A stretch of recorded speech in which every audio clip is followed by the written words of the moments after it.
Los dividendos son las medidas de valorización más confiables en el mercado de valores. La más confiable. Los beneficios son cifras de un balance que pueden manipularse o efectos, por ejemplo, del impuesto sobre la renta o la depreciación. Los beneficios pueden ser también el producto de la imaginación de un contable inteligente. ¿Quién sabe qué secretos se encuentran en las notas a pie de página de una cuenta de resultados? Los dividendos, sin embargo, son dinero real. Una vez que se paga un dividendo, desaparece para siempre de la empresa, llega a los bolsillos del accionista.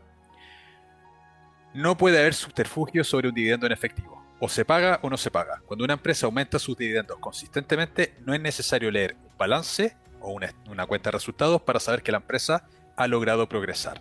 En resumen, los dividendos no mienten. ¿No? Porque tener mucho patrimonio, si no tienes liquidez, pues tienes un problema. Imagínate que tú ahora heredas una casa valorada en 1 millón de dólares, pero por mucho que tienes mucha riqueza, no tienes luego para invitarme a tomar un café. Pues el dividendo es lo más parecido a recibir un salario, ¿no? Un sueldo.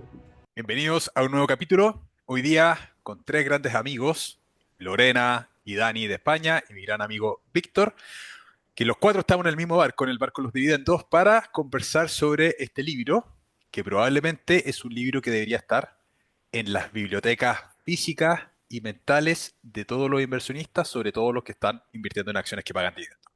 ¿Cómo estás? ¿Cómo estás, Lorena, Dani, Víctor? Muy bien, gracias. Excelente. Bien, bien, ¿Verdad? aquí. Motivado de hablar de este gran libro que lo leí hace muchos años, 50 años atrás, y uno no se acuerda del detalle, pero sí los conceptos quedaron ahí bien calados en nuestra estrategia, así que bien, contento de hablar de este librazo. Sí, no, librazo, librazo. ¿Tú, Dani, todo bien? Todo bien por aquí, pues nada, encantado de participar con vosotros en este libro, que además, bueno, pues es un libro de los primeros que leí en este mundillo de las inversiones, que hace también mucho que me lo he leído, aunque bueno, me lo he ojeado hace poquillo para este directo y bueno, espero poder aportar mis opiniones sobre lo que más me ha marcado de este libro, que creo que es un libro que se debería de leer todo el mundo. Sí, no, perfecto. Primero, para contextualizar, para las personas que están en sus casas. Este libro, la primera versión fue escrita en 1988, 1989, por ahí. El libro trata sobre la estrategia de inversión de Geraldine Weiss, no sé si lo pronuncié bien, la dama del dividendo, que básicamente era una gestora de fondos que invertía en blue chips, que eran empresas de gran capitalización que pagasen dividendos crecientes. Entonces, eso era contexto general, pero esta versión del libro fue escrita en el 2009. ¿Vale? En el contexto del 2009 estábamos en crisis subprime, de hecho, uno de los últimos capítulos, el 11, habla de economía y actualidad, pero basándose en lo que estaba pasando en ese momento. Entonces siempre es bueno contextualizar los libros al momento histórico en el que están. Sin embargo, hay muchas cosas que se plantean en este libro que son infinitamente válidas hasta el día de hoy. Y este libro, si miramos el índice, tiene tres partes. La parte uno, que es el arte de invertir en dividendos, que básicamente son las bases de por qué las personas deberían invertir en dividendos. La parte 2, que es las oportunidades se dan en cada ciclo. Eso a partir del capítulo 6. Puede estar publicando todos estos resúmenes en el canal acerca de esto. Así que quienes les interesan, se suscriben. Y la parte 3 que es ganando en el mercado de acciones, que básicamente es como ir determinando puntos de entrada y estrategias para ganar dinero consistentemente. Y la parte 2 es básicamente ciclo económico. Entonces, vamos a la parte uno que son las bases. Y dentro de las bases hay cosas bastante importantes que se menciona al inicio, que es las necesidades de efectivo que tenemos las personas. ¿Qué, qué recuerdan o qué interpretan de esto cuando estamos haciendo inversiones sobre las necesidades de efectivo? Necesidades de efectivos, al final necesitamos efectivo para poder sufragar nuestros gastos necesarios, desde comida, casa y demás. Y al final cuando invertimos, quizás el objetivo es reservar parte del dinero que tenemos hoy en día para un gasto en el futuro. Entonces es una realidad que necesitamos efectivo hoy y lo vamos a necesitar en el futuro y probablemente lo más seguro es que en el futuro necesitemos más efectivo y las inversiones pues sirven para que esas necesidades crecientes que vamos a tener en el futuro pues podamos pagarlas. Claro. Mm. Hace hincapié respecto a las pensiones, por ejemplo. De que las pensiones no necesariamente van a cubrir el costo de las personas, entonces dado que pagamos el pan, como nos gusta decir, con efectivo, necesitamos inversiones que nos generen flujo. También que incrementen el patrimonio, pero al final es el flujo el que puede financiar nuestra vida. Lo mismo con las empresas necesitan generar flujo. O sea, lo que mata a las empresas y lo que mata a las personas es precisamente el efectivo, no llegar a fin de mes como se dice coloquialmente. Y el dividendo es básicamente renta, que lo ideal es utilizarlo, pero, o sea, perdón, lo ideal es reinvertirlo en la teoría financiera, pero obviamente podemos reutilizarlo frente a necesidades de inversión. Y ojalá en algún minuto de la vida, porque vamos a tener en algún minuto de la vida que estar utilizando el efectivo del dividendo, el efectivo que nos generen las inversiones. Entonces, bien interesante la parte de gasto de capital, como lo plantean, de necesidades presentes y necesidades futuras de dinero. Sí, porque al final, bueno, el libro obviamente trata sobre la estrategia de dividendo y el dividendo es una de las formas de invertir que te da lo que se conoce como la renta o el flujo. Porque en las inversiones tú puedes tener el mismo activo, no sé, la inmobiliaria, por ejemplo, y puedes estar persiguiendo plusvalía o puedes estar persiguiendo renta. En las acciones lo mismo, tienes el mismo activo, pero una estrategia es de crecimiento y la otra estrategia es de flujo. Entonces, es importante diferenciar bien que cuando uno invierte, tiene que entender y definir su propia estrategia de decir para qué estoy invirtiendo y qué es lo que quiero conseguir con esta estrategia. Si mi objetivo es, por ejemplo, subir solamente el patrimonio sin la necesidad de recibir el dinero hoy para poder consumirlo, quizá una estrategia de crecimiento es mucho más válida para esa persona. Por otro lado, una persona que quizás está buscando flujo, poder ver el dinero y ahí decidirá si reinvertirlo o gastarlo, la estrategia de dividendos es una muy buena forma de ver eso.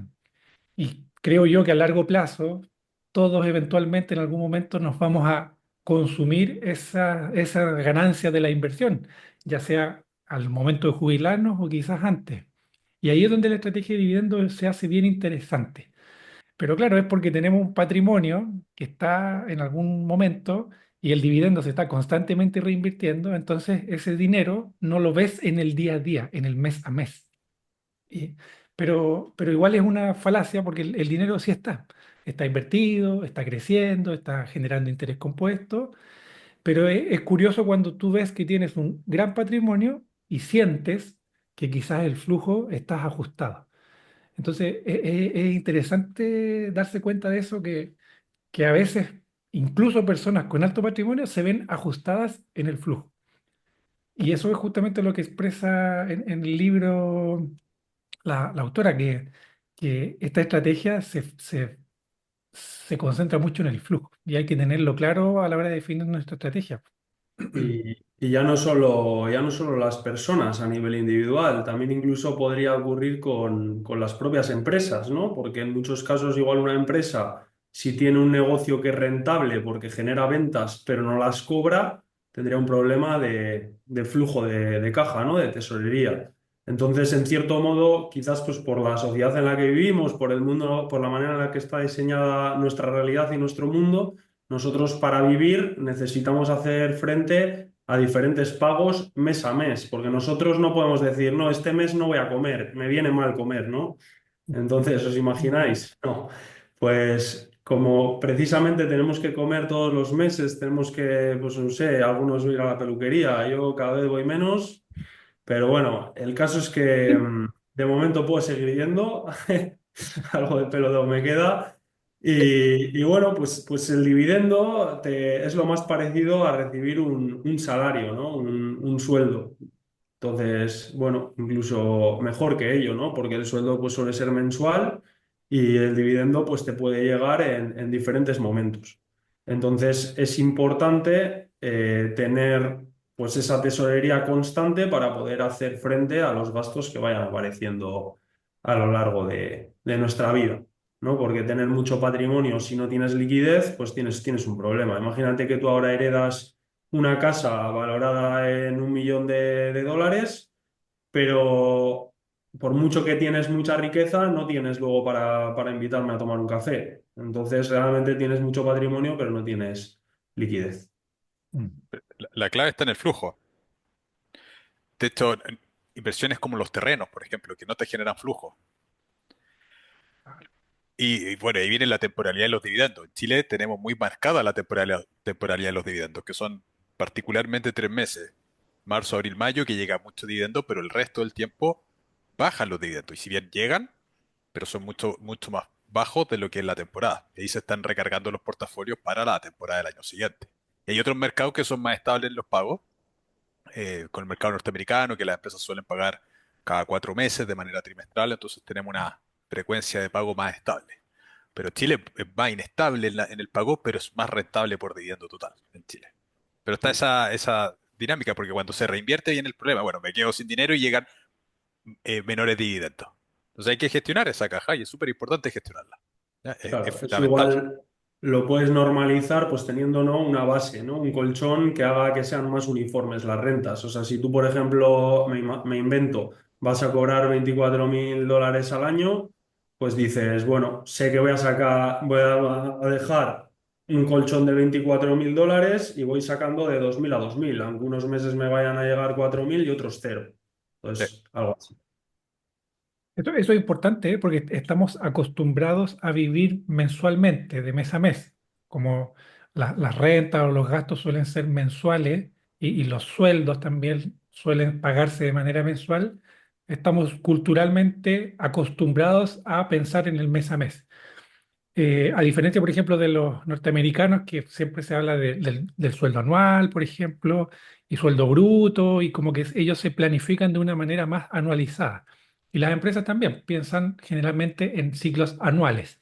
Y cuesta a veces sacarse ese sesgo del mes a mes y empezar a pensar ya en el año. Entonces, claro, los dividendos para algunos pueden ser un poco disruptivos en el fondo, donde se concentra mucho flujo en un par de meses y después cómo lo gestiono.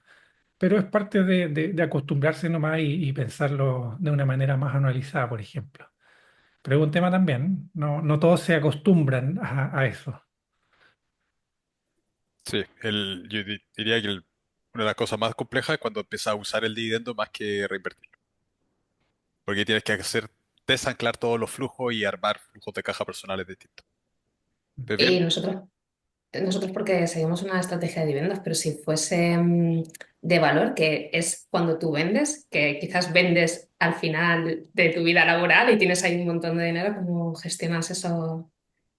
O sea, que te tienes que distribuir el dinero para años, a mí me parece muy, muy difícil. No, y además está el impuesto en la venta, que es que Ya, eso es ese al margen. es que ese es terrorífico, porque una persona que hace una inversión en acumulación de capital y vende 1 millón de dólares, en el ejemplo que dijo Dani, es que va a pagar 40% de eso en impuestos. Y no Y Y está quizás además, no tienen la necesariamente liquidez para consciente. pagarlo. Claro, claro. O no es el momento más adecuado para hacer esa venta, también. Claro. Claro, tú igual tienes una necesidad porque comes todos los meses, pero en ese momento que quieres vender esa parte, pues igual no es el mejor momento para hacerlo. Sin embargo, lo tienes que hacer. claro. Necesitar vender en un mercado bajista. Porque todo el tiempo estuve acumulando en inversiones que eran de capitalización, tengo que vender y cae un cisne negro y eso vale mucho menos. Psicológicamente te mata. Y yo no he conocido a nadie que viva del capital. La mayoría de inversionistas que viven de sus inversiones viven de los flujos. Claro. Quizás existen personas que viven del capital, pero yo conozco puros que viven del flujo. El flujo es clave, es el flujo el que es lo que nos hace llegar a fin de mes. Y aquí les quería leer una cita que hay en el libro que es muy buena, que dice, los dividendos son las medidas de valorización más confiables en el mercado de valores. La más confiable. Los beneficios son cifras de un balance que pueden manipularse o efectos, por ejemplo, del impuesto sobre la renta o la depreciación. Los beneficios pueden ser también el producto de la imaginación de un contable inteligente. ¿Quién sabe qué secretos se encuentran en las notas a pie de página de una cuenta de resultados? Los dividendos, sin embargo, son dinero real. Una vez que se paga un dividendo, desaparece para siempre de la empresa, llega a los bolsillos del accionista. No puede haber subterfugio sobre un dividendo en efectivo. O se paga o no se paga. Cuando una empresa aumenta sus dividendos consistentemente, no es necesario leer un balance o una cuenta de resultados para saber que la empresa ha logrado progresar. En resumen, los dividendos no mienten. Es una de las citas iniciales del. Sí, sí. ¿Qué opinan de esa cita? Yo tengo ahí un matiz pequeño que agregar, pero ¿qué opinan de la cita? Yo creo que es muy sabia. O sea, la última parte como que no no coincido de que no es necesario revisar ni siquiera una cuenta de balance porque el dividendo al final, y esto hay que tener cuidado, puede venir de endeudamiento. O sea, es como no alcanzo a llegar a fin de mes, me endeudo y vivo la vida como si no pasara nada. Hacia el resto, que en este caso somos los accionistas, está todo bien, pero por detrás hay un hoyo financiero oculto y eso creo que debe mirarse y debe estudiarse muy bien.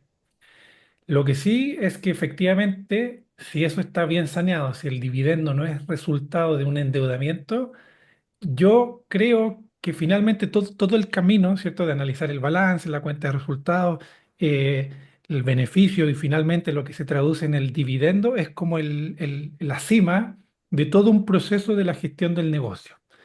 Entonces, efectivamente, quizás hay personas que pueden considerar todo el análisis como una caja negra y ver el resultado.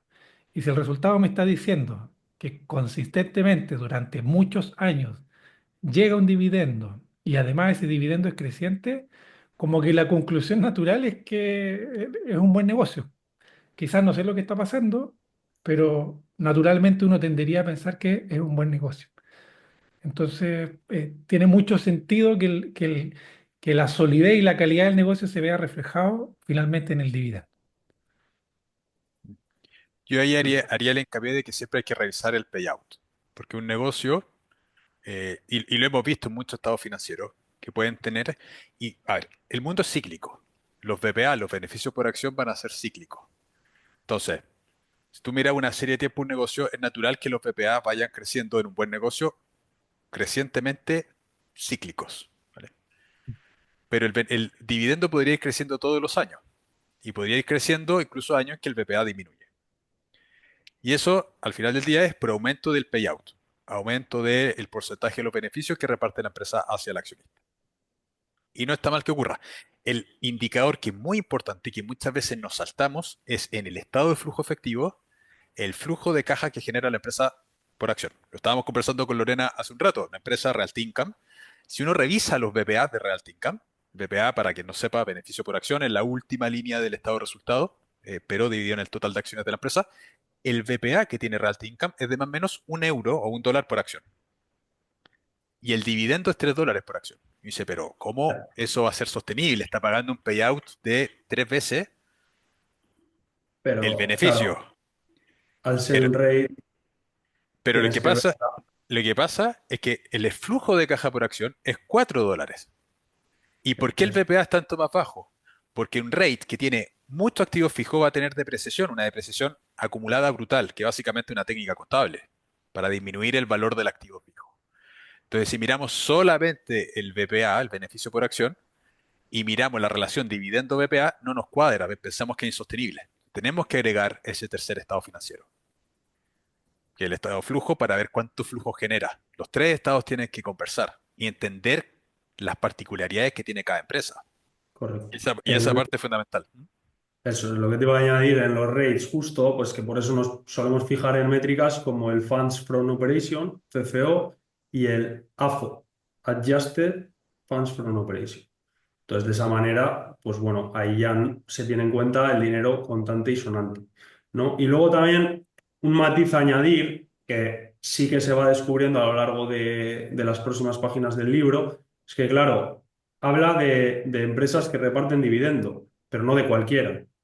Geraldine Weiss en su día hacía un criterio, una selección que se basaba, bueno, pues en varias premisas. Una de ellas era tener un historial de dividendos. Entonces, claro, cuando decías en la cita que los dividendos no mienten y que es dinero que se ha repartido, sí o sí, claro, haces alusión a una empresa con una trayectoria muy larga de ese reparto de dividendos, porque tú de lo que haga una empresa en 2, 3 años, incluso 5, no puedes sacar conclusiones precipitadas. Estamos hablando de empresas muy grandes, estamos hablando de empresas con mucha capitalización, con muchos inversores institucionales, con una calidad crediticia alta, con muchas acciones en circulación. Entonces, bueno, con ese universo de acciones que cumplen todos esos criterios, pues ahí, claro, si nos han dado una larga trayectoria de reparto de dividendos, entonces pues sí que podemos estar un poco más tranquilos, ¿no? O sea, yo no estaría tan tranquilo simplemente por el hecho de, bueno, estos últimos años me ha repartido un dividendo creciente porque no sabemos, sin ver los estados financieros, de dónde ha venido. Podría ser de deuda, etcétera. Ahora, pues eso mismo, una acción mítica, pues un Coca-Cola, un Procter Gamble, que nos haya dado pues igual más de 20, 30 años dividendos crecientes, pues es 50. que es casi que no hay que Pro- mirar mucho, ¿no? O sea, Procter para and saber Gamble, ahora ha ido bien. P&G son como 50, 60 ya, casi Claro. 60 de creciente. Por eso entonces ahora mismo dices, bueno, pues hombre, más o menos sabemos que ha tenido que ganar dinero en el pasado. No sé cómo le irá ahora, pero si sigue haciendo lo mismo, lo más probable es que vaya, que siga igual, ¿no? Luego, lógicamente, pues los estados financieros hay que ir revisándolos. Pero bueno, para nuestra estrategia que va un poco más a diversificar también, ¿no? Creo que no es tan importante hacer análisis exhaustivos. Hay que mirar todo un poco más en conjunto, cómo se comporta esa cartera, si son adecuadas las empresas o no. Sí. Hay un tema de plazo también, porque siempre se habla de la inversión a largo plazo.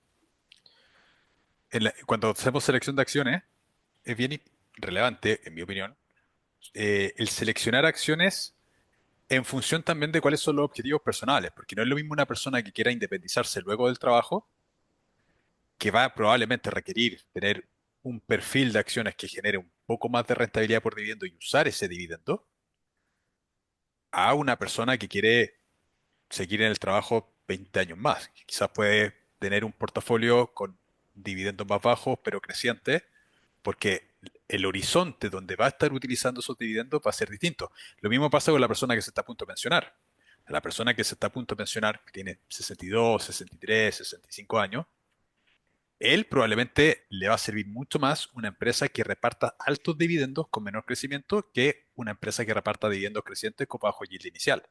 Entonces, ajustar siempre, y hay partes del capítulo que mencionan eso, de la importancia de la planificación de las personas, el qué tipo de empresa, dependiente que todas tienen que ser de calidad, la base es invertir en empresas de calidad, pero en función de los objetivos personales, porque todos vamos a tener como inversionista en algún punto la necesidad de usar efectivo. Y esa inversión te genere ese efectivo. Lo marca, ¿no? No sé exactamente, pero el principio del libro, ¿no? Primero tienes que saber cuáles son tus metas, cuáles son tus objetivos, porque puede ser que o seas más conservador de lo que correspondería para tus objetivos o al revés, demasiado arriesgado eh, en función de tus objetivos. Al final, el libro empieza primero, o sea, yo por lo menos la conclusión que he sacado es primero es por qué inviertes y para qué, y luego elige las empresas. Y bueno, tienen que ser buenas empresas, pero quizás puedes comprar algunas que no sean las mejores, porque eh, pues vaya mejor con tu situación y con tus objetivos. Claro, lo que dice Lorena es muy cierto. O sea, en ciertos portafolios, por ejemplo, acciones como Repsol, van a ser mejores acciones que acciones como Microsoft o Microsoft, como le dicen en España. Y uno dice, bueno, ¿qué? ¿Repsol es mejor empresa que Microsoft? Probablemente no, pero para la necesidad puntual de ese inversionista, sí, que necesita más yield. Y hay muchos portafolios, o mucha gente que copia los portafolios, que es un error copiarlo, porque estás copiando un portafolio de una persona que tiene objetivos distintos. Y los Entonces, porcentajes no son los mismos. O no es lo mismo decir tener una cartera con un 60% de empresas petroleras que tener igual un 5% que además te incrementa pues, en ese corto plazo la rentabilidad por dividendo y te puede venir bien. Pero yo sí que creo que en una cartera pues hay que tener en cuenta los porcentajes de los sectores que más te interesen, ¿no? O sea, yo sí que, por ejemplo, creo que es más interesante para mí si tienes una estrategia para, o sea, una cartera para toda la vida, tener más de consumo defensivo, utilities, financieras, que igual empresas tecnológicas o de materiales o de energía, ¿no? Entonces, bueno, un poco encontrar ese equilibrio que mejor se ajuste a cada persona. claro. O sea, el paso uno que te plantea el libro es definir cuáles son tus objetivos de inversión y en base a eso armar una estrategia de inversión. Sí. Y el paso, bueno, el siguiente paso lo que plantea es elegir buenas empresas, buenos negocios, de buena calidad. y ahí da ciertos puntos en que fijarse, bueno, el tema del endeudamiento, cosas que hemos hablado mucho en los distintos canales. Endeudamiento, beneficios crecientes, ventas crecientes, flujo de caja libre también constante y creciente, y agrega esta conclusión, ¿cierto?, de que sea pagadora de dividendos constantes. Se enfoca mucho en lo que son las empresas blue chip, que son grandes empresas ya con muchos años, estables en el tiempo. eh, y en el fondo, lo hemos dicho muchas veces acá, hay varios pilares a la hora de invertir y uno de ellos es encontrar buenos negocios. Y esa es una búsqueda que hay que hacer constantemente, estar mirando el mercado. Una vez que uno termina un mercado, se pasa a otro y va escuchando comentarios de otras personas y uno lo va analizando. Y al final uno se hace como con su pool de acciones, tiene su watch list y ya las tiene como identificadas, las tiene en el radar. Y esa es como la primera etapa. Y después, bueno, el libro ya pasa a la segunda parte que empieza a hablar temas de valorizaciones, compra, momentos, y establece que por muy buena que sea una empresa, si pagas un precio muy caro por ella, quizás no es una buena inversión. Mm. Claro. De hecho, la forma que tiene el libro de valorizar es precisamente a través de la rentabilidad por dividendo. En el libro hay harto gráfico en la parte 2 donde explican cuáles son las zonas de sobrevaloración e infravaloración que podría tener un negocio en base a su rentabilidad por dividendo histórica, y también los índices tienen eso. Y toma como ejemplo el índice del Dow Jones, que es dentro de la bolsa norteamericana, de los macroíndices, el Dow Jones es básicamente el que tiene un mayor componente de acciones que pagan dividendos. Entonces, en el libro se plantea, bueno, cuando el Dow Jones renta un 3% o menos como rentabilidad por dividendo, está en una zona de sobrevalorización histórica. ¿Ya? Está caro el índice. En consecuencia, la mayoría de los componentes podrían estar caros. Eso no quiere decir que no hayan oportunidades igual dentro de los índices a comprar. Cuando un índice está sobrevalorado, igual pueden, y siempre van a haber oportunidades atractivas. Pero el índice está caro. E infravaloración, en el libro lo plantean con 4%, 5% y 6% de rentabilidad por dividendo. Ya cuando el índice está rentando 6% de rentabilidad por dividendo, ahí básicamente vendan los calzoncillos, vendan las poleras, vendan Mm. la casa, vendan todo, porque ahí está, pero absolutamente barato la bolsa. Eso es lo que plantea, y son momentos, y lo muestran estadísticamente, que cada vez que el índice ha rentado esos porcentajes de rentabilidad, entra mucho inversionista institucional a comprar. Cuando renta 4%, tiende a rebotar porque hay más inversionista institucional comprando. Sigue bajando.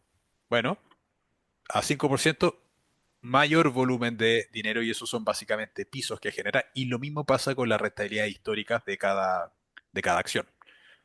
Establece varios ejemplos de acciones que tienen, qué sé yo, cuando la rentabilidad por dividendos es del 1,5%, por ejemplo, está sobrevalorada, y cuando es de un 3,2% está infravalorada. Y comprarlas siempre supone un negocio en zonas de infravaloración. Entonces, lo utiliza como criterio principal la rentabilidad por dividendo. Ahí el problema que se nos puede generar esto es el origen del dividendo, porque el origen del dividendo podría ser eh, de manera operacional, que es lo ideal, que los dividendos pues, provengan de la operación del negocio, o podría venir de la parte no operacional del negocio. Ventas de activos, ventas de patentes, ventas de líneas de negocio, etcétera, y tendríamos un ingreso no operacional que te ensucia el tema de la rentabilidad por dividendo. Te la aumenta ficticiamente porque está aumentando la parte no operacional. Por eso es fundamental el siempre revisar el estado financiero y conocer de dónde está saliendo el dinero que la empresa va a pagar como dividendo. Ventas o también de la financiación, porque si piden financiación tampoco es bueno. Y luego también, al hilo de la rentabilidad bueno, la rentabilidad total de una inversión, aquí en este libro lo que sí que cuentan es que para ellos el total return no es solo lo que sería el dividendo más la revalorización del capital, sino que también hablan de ese crecimiento del dividendo, ¿no? Porque cuando tienes este tipo de empresas, pues tienes una rentabilidad inicial cuando has hecho la compra, pero luego a lo largo de los años ese dividendo es creciente, por lo tanto hay que tener en cuenta también ese crecimiento, ¿vale? Y luego pues sí, también te habla de plusvalías, porque esta estrategia yo sí que la etiquetaría un poco en el medio plazo, ¿no? No tanto como para largo plazo. En una estrategia de corto o medio plazo, las ganancias idealmente se hacen vendiendo, ¿no? Por el camino, igual en una de medio plazo, has podido ir cobrando unos dividendos, que eso también es rentabilidad, pero tienen un principio y un fin. Sin embargo, una estrategia a largo plazo, idealmente, consiste en no vender nunca, el buy and hold de toda la vida. Entonces, en este tipo de estrategias, la única manera de lucrarte es tener ese dividendo, ¿no? Claro, ¿qué pasa cuando una empresa, pues por el método de Geraldine Weiss, que hablaremos igual más adelante, está sobredimensionada? Pues ¿qué haríamos? Pues ella no tiene ninguna duda, la vendería, ¿no? Si ella piensa que está sobrevalorada, pues la vendería. Un dividendero a largo plazo, creo que si la empresa es buena y las barreras de entrada siguen siendo altas, no debería de venderla, a no ser que de repente pues, sea súper absurda la valoración y esté muy, muy, muy sobrevalorada por cualquier métrica que hagas. Pero normalmente, como son negocios muy estables y muy maduros, es muy difícil que te ocurra eso. Es muy difícil que te suba muchísimo más la cotización que lo que ha subido el dividendo. Suele ir acompañado. Ahí hay un punto bien relevante lo que dice Dani, porque cuando tenemos una acción que pueda estar sobrevalorada, tenemos que considerar el impuesto que vamos a pagar. Y, También. y eso va a depender del país en el que estemos, cómo vamos a tributar sobre esa ganancia de capital. No todos los países tributan igual que la ganancia de capital. Pero adicionalmente a eso, es el qué vamos a hacer con ese dinero que estamos invirtiendo. Yo cada vez que esto es el ejercicio de, bueno, vendo algo y le descuento el impuesto y después que compro, bueno, es que las dividenderas cuando suben es porque el mercado entero está subiendo también. No es que una en particular suba mucho y el resto del mercado está barato. Yo no vendo, pero ni por si acaso, salvo cambio los fundamentos. Pero yo no vendo, porque además, en muchas que tengo en el portafolio, los precios promedios de compra son considerablemente más bajos que los precios actuales. Entonces los yield on cost son altos en términos nominales. ¿Y qué alternativa de inversión tengo ahí? No tengo muchas y ajustado a impuestos no tengo tantas alternativas de inversión. Ya. Yo creo que como Peter Lynch no hay que cortar las flores más bonitas del jardín. Hay que No, dejar que luzcan. Ese es un problema, que tienen los que venden. Ya vendo esto, ¿dónde pongo la plata ahora? Efectivamente, si todo el mercado está caro, es difícil tomar esa decisión y aparte implica más trabajo, más análisis, estar pendiente del mercado y todo lo demás. Fíjate que en este libro yo conocí esta técnica, llamémoslo así, de valorización, que es el por rentabilidad esperada. Porque hay distintas formas de valorizar una empresa, ¿cierto? Tenemos el flujo de caja descontado, tenemos valorización por múltiplo, y aquí lo que me gustó mucho es que te planteaban una forma muy simple de evaluar si era una si estaba en un precio acorde a la estrategia o no. En ningún momento creo yo que menciona si está barata o cara, sino que te menciona si está sobrevalorado o infravalorado. Y esa sutileza creo que es importante entenderla. Porque, claro, todas las técnicas de valorización generalmente se enfocan mucho en las proyecciones y perspectivas de futuro. En cambio, aquí lo que hace es un poco ver la historia y ver qué tan estable ha sido este reparto de dividendos y compararla finalmente con el precio actual. Y es lo que es la técnica que yo hoy día ocupo. O sea, si tienes una rentabilidad por dividendo que a mí me sirve, como decimos nosotros, me sirve, le doy nomás, la compro y no sé si está barata, si está cara, a mí me sirve y eso ya es suficiente como para tomar una decisión de inversión. Y eso creo que simplifica mucho la toma de decisión. De hecho, les voy a mostrar aquí, para los que están viendo esto, más o menos cómo estas bandas que proponen en el libro, donde efectivamente la banda alta nos dice que está sobrevalorada y esas pueden ser quizás momentos de venta, como decía Dani, y cuando están abajo son momentos ya de infravalorado. Pero es curioso cómo lo muestra a través de estos rangos y nos dice que, oye, si el precio está bajo esta banda en función a su historia, es un buen momento para comprar. Y eso a mí me gustó mucho, esa técnica simple, sencilla, de valorizar, entre comillas, porque no estás valorizando una acción, sino que simplemente estás viendo si el retorno por dividendo cumple con tu objetivo o no. Y por lo menos es la estrategia que yo sigo hoy día y me ha simplificado mucho la vida. Claro. Aclarar un poco las bandas, ¿no? Lo que son para los que lo estén escuchando por primera vez, ¿no? La banda inferior sería la que mayor rentabilidad histórica está dando, ¿no? Y la superior, el mínimo. Es decir, si tú coges, yo qué sé, esta empresa a lo largo del tiempo ha llegado a dar un 3 como máximo y un uno como mínimo. Bueno, pues la banda de arriba será aquellos precios para los cuales sea un 1% y la del 3 la de abajo. Entonces, cuanto más cerca de la de abajo esté, más barata, por lo tanto, es un precio de compra potencialmente mejor. Y en la de arriba, potencialmente peor, sino mejor para vender. Pero claro, para que esto funcione y no sea un desastre, tiene que ser empresas con unos ingresos más o menos estables y predecibles. Porque claro, si tú coges una empresa cíclica, te va a hacer así. Va a parecer eso un remolino, entonces no va a valer para nada. Pero para las típicas empresas que nosotros queremos y que son interesantes para nuestra estrategia, pues es un método muy útil y es uno más. O sea, no deja de ser otro. Rentabilidad por dividendo histórica. Pues ya está. Igual que otros se fijan en múltiplos de valoración, descuento de flujo de caja o incluso indicadores técnicos, como podría ser la media móvil de 1000 sesiones. Pues si tú estás haciendo un análisis de una empresa y ves que todos los indicadores están en línea, hombre, no sé, todo indica a que es la dirección, ¿no? Si todo te dice que está barato, pues oye, igual no, pero por cuatro métodos diferentes me estás diciendo que está barata, o sea que por si acaso voy a comprar algo, ¿no? Entonces es un poco así. Mm. Sí, para mí eso también ha sido un descubrimiento. Bueno, yo invirtiendo llevo poquito tiempo y saber si está barato o caro, pues estos análisis es como que te da más argumentos. Esta gente tan estudiosa lo ha analizado y mira, está en un momento óptimo para la compra y como que haces la compra o en su día si vendo de una forma más segura. Al final es otra prueba más que haces antes de comprar.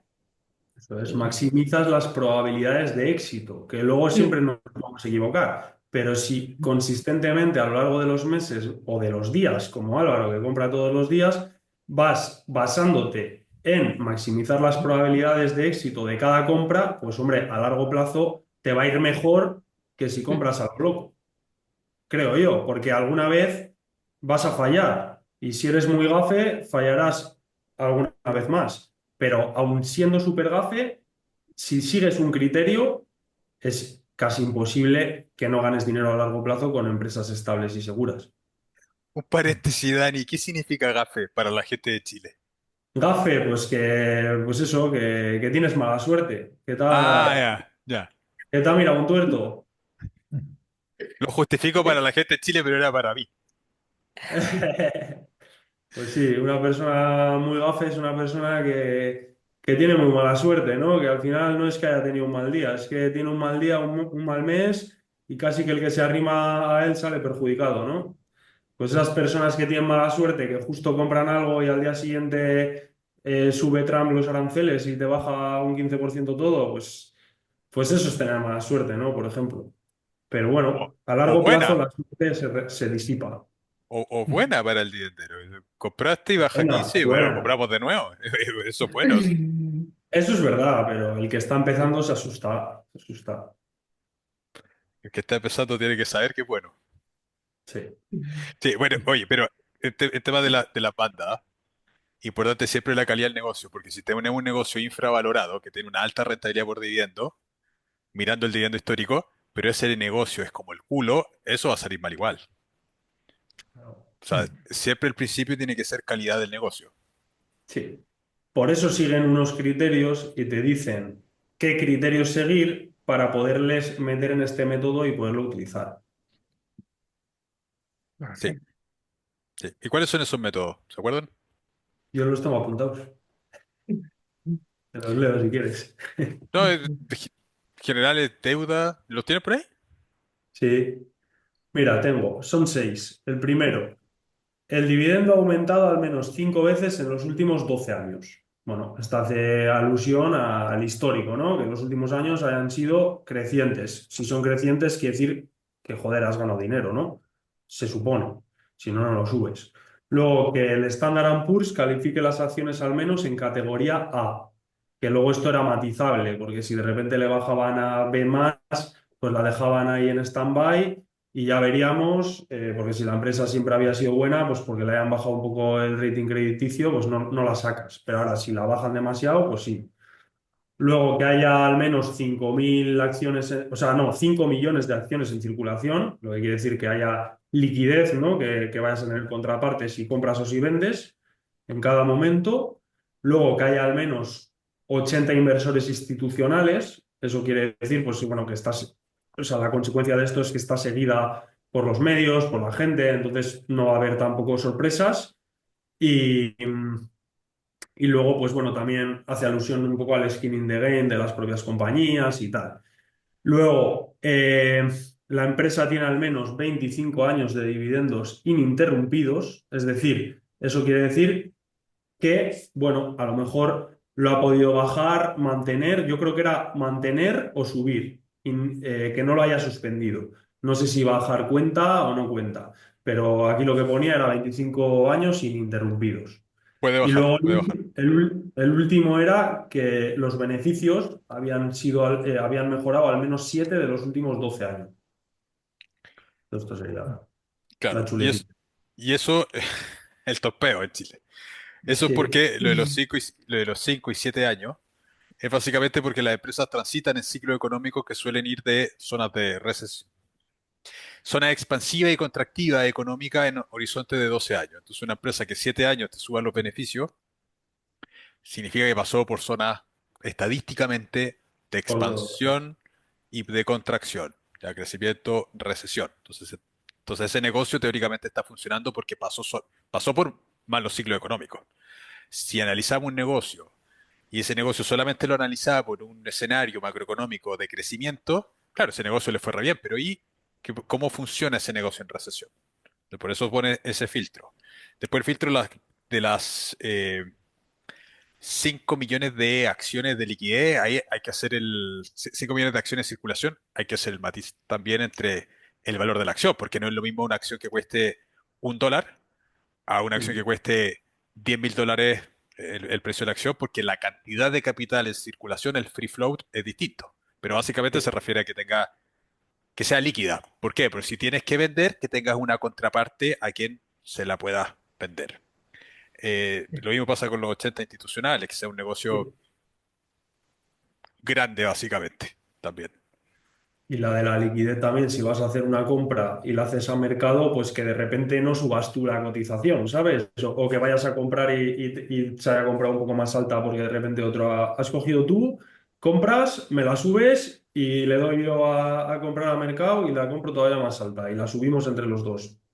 Pues eso no, porque tú imagínate un inversor institucional o tipo un Warren Buffett, estos no meten 100 euros al día. Esos cuando hacen una compra, hacen compras de millones. Entonces necesitan una empresa pues que tenga mucha liquidez para no mover tampoco el mercado ellos solos con un par de compras. Claro, yo tengo un amigo que mueve el mercado que es Chile, po. Pues mira, no sé si es bueno o es malo. Un amigo que no compra más encima. Puta que... Oye, volviendo al libro. Es una anécdota para otro video. Hay una anécdota ahí, sí. El efecto Víctor Sánchez le dicen algunos. Oye, volviendo al libro, bueno, ya revisamos, ¿cierto? Primer paso es definir la estrategia, el objetivo que siempre tiene que estar por delante de cualquier cosa, los objetivos que nos planteamos. Luego, encontrar buenos negocios, ya hablábamos, ¿cierto? La calidad de los negocios, balance, cuentas de resultados, flujos, dividendos crecientes, etcétera, etcétera. El tema de la valorización, encontrar buenos negocios, pero comprarlos en buenos múltiplos o en un retorno por dividendo esperado que sea acorde a lo que nosotros buscamos. Y finalmente, la tercera patita o el tercer pilar que nosotros siempre comentamos tiene que ver con las proyecciones que tiene esta empresa futura pero aquí en el libro lo habla más desde un punto de vista económico, macroeconómico, y no tan cualitativo como tiene que ver, por ejemplo, con las barreras de entrada, las ventajas competitivas que tiene. Eso como que lo desarrolla muy sutilmente en la primera parte. Pero sí nos dice algo que Álvaro habla mucho en el canal, y es que los mercados están en el futuro. Y eso es una señal un poco de cómo se viene el ciclo económico. Entonces, refuerza mucho el entender los ciclos, y justamente lo que mencionaban ustedes, que empresas que han pasado ya 7, 10 años han pasado por distintas etapas de un ciclo. Y qué cosas preguntarse o qué cosas analizar desde el punto de vista de la proyección a futuro, tiene que ver con la tendencia. ¿Cuál es la tendencia? Si estamos en un ciclo alcista, bajista. eh, Tenemos también los tipos de intereses, cómo estamos hoy día en relación a los tipos de interés. Estamos en tasas altas, tasas bajas, cómo le beneficia o le perjudica eso a la empresa. Si estamos en periodo de expansión, de contracción o de algún tipo de recesión económica en los mercados. Cómo están los tipos de cambio y cómo estas empresas se ven afectadas por esas decisiones. Y también, por supuesto, el contexto sociopolítico, y cómo le puede afectar o no a estos negocios que estamos analizando. Resumidamente, nos plantea ese tipo de factores que tenemos que considerar, y que creo que muchas veces, a veces nos olvidamos de eso. Porque claro, una empresa puede estar muy sobrevalorada o infravalorada, pero el mercado nos da señales de que quizás ese negocio va a crecer o va a bajar a futuro, si es que el ciclo se vuelve muy pesado. O quizás no, quizás es un momento de comprar hoy día, agarrarse bien los cinturones y esperar a que esta recesión pase, y luego capitalizar todas esas compras que se hicieron, por ejemplo, en algún periodo más crítico. Entonces, nos comenta en el libro que siempre hay que estar pendiente también de lo que hace el mercado y cómo se viene la economía mundial, básicamente. Así que igual a tenerlo en consideración. Hay que saber de esos temas igual. Hay que ponerse, Exacto. hay que trabajar. Para ir Nada, terminando, ¿qué es lo sí, que nada, menos les gustó del libro? Difícil que hay que pregunta. vender, que vende, que no hay que vender aquí. Entonces la Geraldine era partidaria de vender. Eso no, muy mal Geraldine, eso mal, no Ya, se vende. Lorena, lo que menos te gustó. Bueno, el libro me parece bueno para una persona que está empezando porque introduce conceptos básicos de inversión y otros temas, pero hay veces que me he perdido un poco con los análisis que hace, que son un poco técnicos. En el futuro Ya, lo volveré a leer y espero esos matices pillarlos. O sea, que a veces que para una persona que está empezando puede perderse. Quizás es lo que menos me gusta. ya, Pero yo creo incluso que es bueno que te hayas perdido, porque eso quiere decir que nos está desviando mucho la atención. O sea, yo creo que para invertir hay que hacer cosas que se entiendan, muy sencillas. Entonces, en el momento en que empezamos ya a desviar la atención y a sobre hablar, quiere decir que no, que estamos perdiendo el foco. O sea, realmente, beneficios crecientes, ingresos crecientes, dividendo creciente, poco más, que la deuda vaya a menos, cuatro cosas que se entienden y ya está. O sea, no hay que complicar más las cosas. O sea, realmente puedes decir lo mismo de una manera simplificada o puedes dar 80 vueltas para decir lo mismo. sí. Entonces, no es necesario dar tanto rodeo. A ti, Víctor, lo que menos te gustó. Sí, puede ser que quizás cuando lo leí era muy técnico, y bueno, es un tema de sesgo solamente. Como yo invierto en el mercado local, que siempre estén hablando del mercado estadounidense, para mí es como aburrido. Y que siempre comparan con los famosos índices. Yo soy anti comparar con el mercado, con el Dow Jones, con el S&P, todas esas industriales, porque al final creo que la estrategia de dividendo no debe compararse. Es una estrategia que va a largo plazo y que el tiempo va a hacer su magia, y pase lo que pase, si estás invertido a largo plazo, le vas a ganar al mercado igual. El problema es que, claro, los primeros 5 años quizás no, los 7, 10 quizás no, depende de cómo te toma el ciclo, y al final como que son mundos totalmente distintos, a pesar de que, porque hoy día el mundo está muy está muy inclinado a todo lo que es crecimiento tecnológico y como que esta estrategia se ve como muy ajeno a lo que pasa en las bolsas mundiales. Pero la verdad es que en el tiempo no sé si eso realmente importa y eso como que a veces me genera ruido cuando leo estas cosas. De nuevo estábamos comparando con el famoso índice. Y lo entiendo por qué, ¿eh? Porque tiene que venderse, tiene que compararse, pero esas son como cosas que Tiene no que discuto. demostrarlo, pero a nosotros lo que nos importa es que crezcan los dividendos, ¿no? Cada año. Me comparo Claro, los dividendos de este año con el año pasado. ¿He tenido más? Sí, pues perfecto. Ya está. perfecto. Sí. De hecho, Sí, Pero es verdad. entiendo por qué de lo hecho, compara. en algún punto, el inversionista dividendero no le gana al mercado. Es imposible que le Sí, gane al dividendero. En No, el se les momento, basa. en el momento en que empieza a utilizar el dividendo, porque el mercado incorpora, se calcula en función de reinvertir el dividendo. Cuando empieza a usar el dividendo, ya dejaste de ganarle al mercado. Pero ¿qué me importa ganarle al mercado si vivo tranquilito, tengo tiempo? eh, o sea, ¿Qué me importa? asumamos que cuando estás ocupando el dividendo es porque ya tienes la vida resuelta. Entonces, Claro. claro, justamente ya dejas de ganarle al mercado, ¿Y qué importa? pero ¿qué importa? Claro. Mm. Pero eso ya, no lo trata eso en el libro, sino que, pero sí siempre esto de andar comparándose con los índices y aparte que, claro, te comparas con el industrial, después te comparas con el tecnológico, te comparas con el global y como que te estás comparando con cosas que no tienen mucha relación. Que, quedándonos con lo positivo un poco del libro, que tú también tienes que decir lo que te parece negativo, Álvaro, o sea, no te Sí, líes. me Pero, dejaron afuera, me dejaron Mójate. afuera. El mojo entero. por eso, Me dejaron no te afuera. líes. Pero Ya. lo que iba a decir, que un poco lo positivo es quedarnos con sus enseñanzas, pues para mejorar puntos Mm. de entrada, ¿no? O sea, como muchas veces estás dudando entre comprar esta empresa o esta otra, tener en cuenta el indicador de Geraldine, pues para hacer mejores entradas, yo creo que sí que es interesante, ¿no? Como otro dato más, ¿no? Como otra herramienta más. No tanto para vender, porque a mí no me interesa vender, pero sí que lo utilizo bastante, sobre todo en empresas de Estados Unidos y estables, para hacer compras mejores. Ya. Ya, pero ahora sí, lo que Ya. menos te gustó y Lo que luego menos, lo que más te gustó. no, a ver, lo que menos me gustó es el hecho que habla mucho de la rentabilidad por dividendo como punto de entrada, pero hace muy poco hincapié en el origen del dividendo. Y básicamente, como a mí me gusta mucho mirar estados financieros, y tengo esa ventaja, desventaja, no sé cómo llamarlo, de mirar el estado financiero y entender en la profundidad la parte operacional, no operacional, el flujo efectivo, etcétera, no me basta solamente con la rentabilidad por dividendo. De hecho, quizás en empresas norteamericanas, el libro está basado ya, no es tan claro, pero por ejemplo para el mercado chileno, eh, y probablemente el mercado español también, hay empresas que de repente están pagando dividendos que tienen un apellido puntual, que es dividendo eventual.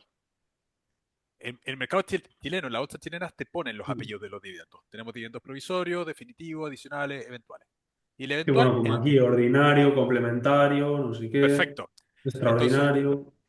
el eventual es el equivalente al extraordinario. Y esos son dividendos que no son recurrentes, que pueden Mm. provenir de utilidades acumuladas porque la empresa tuvo caja en algún punto, vendió una línea de transmisión. Acá en Chile ha pasado muchísimos casos de empresas que entregan un año un dividendo extraordinario o eventual, lo cual sube tu rentabilidad por dividendo, pero ese dividendo no es consistente en el tiempo. Entonces, al medir solamente rentabilidad por dividendo total, sin descontar, porque eso puede marear al inversionista que está partiendo, Mm. que no descuenta el extraordinario o el eventual, podría decir, ah, aquí tengo una mina de oro que es este dividendo y esta empresa me va a pagar esos dividendos consistentemente y eso no es verdad. Es No, peligroso. no va a Pero a ver, pasar. ella se cubre diciendo, no, son las empresas porque han tenido una historia de 25 años, no sé qué, 5 millones de acciones. Entonces, claro, supuestamente, si tú sigues esos 6 pasos, entonces ya has cubierto. Lo que pasa, Dani, es que esa empresa que lleva esa cantidad de tiempo también podría entregar un dividendo Sí, extraordinario. O sea, sí. por ejemplo, Pero Caterpillar, por por lo poner, general, si han tenido esa trayectoria, pues las probabilidades de que eso ocurra es más difícil, pero que también te puede pasar. Mira la de BF Corporation, esa ha salido hace poco de los índices, ya recortado. O sea, bueno, es de aristócrata, vamos. Porque claro. bueno, era una empresa de toda la vida, pero bueno, mala gestión últimamente y ya está, fuera. De Mm. hecho, hay un portafolio que se plantea en el libro que es el Lucky 13, que es el portafolio que ellos gestionaban, que estaba Abbott, Atmos Energy, que no tengo idea cuál es para que la busquen, el ticket es ATO, Emerson Electric, Johnson Johnson, Coca-Cola, McCormick, MKC, ahí está, página 159, Altria, Nike, Procter Gamble, Philip Morris, Sigma, Union Pacific Corp y United Technologies. Esas son las empresas que componen el portafolio de el Lucky 13, que es el que ellos gestionan. Y claro, yo no sé, o sea, bueno, muchas de estas las conozco por ser DGI, de dividendo históricamente creciente, pero eso no es o no quiere decir que la empresa no vaya en un año puntual a entregarte dividendos eventuales. Entonces, usar solamente valorización por dividendo, sin considerar ese dividendo extraordinario o eventual, puede generar una confusión en el lector que está partiendo. Ese es como lo que no me gustó, que no hace no hace tanto hincapié en los estados financieros y no te ponen en alerta de eso. Entonces, al usar la metodología de rentabilidad por dividendo, tenemos ese Es problema quizás. como, es como te doy esta información, úsala, pero además usa más cosas. No uses solo esto. Yo me quedo con Claro, eso. sí, sí. Y lo que más me gustó, bueno, es precisamente que los dividendos, también es cierto que un historial de dividendos sano es absolutamente, hay una correlación entre un historial de dividendos sano con un historial financiero sano en la empresa.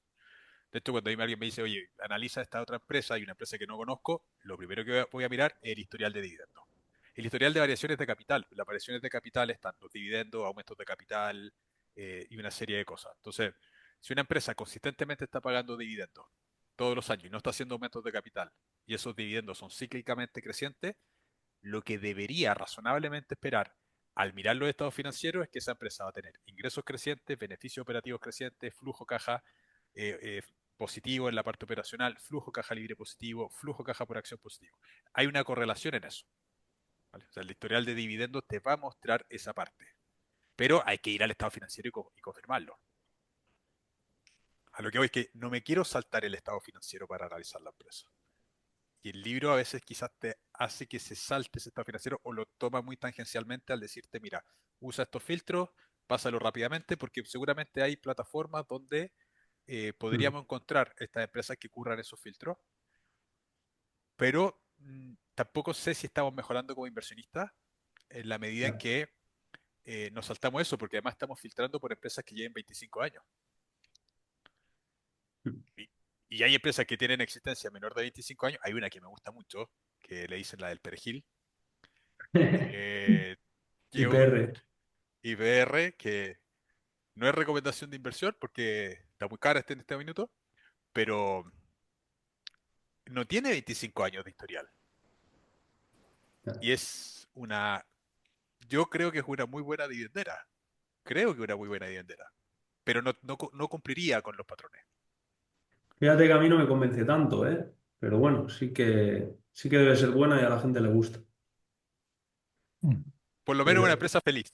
Para muchos va a ser una empresa feliz. Eso sí. Eso sí. Bueno, ¿algo que agregar? Bueno, yo sí, porque el libro muestra la estrategia y demás. Y bueno, yo estoy iniciándome en el mundo de la inversión y realmente está siendo un descubrimiento.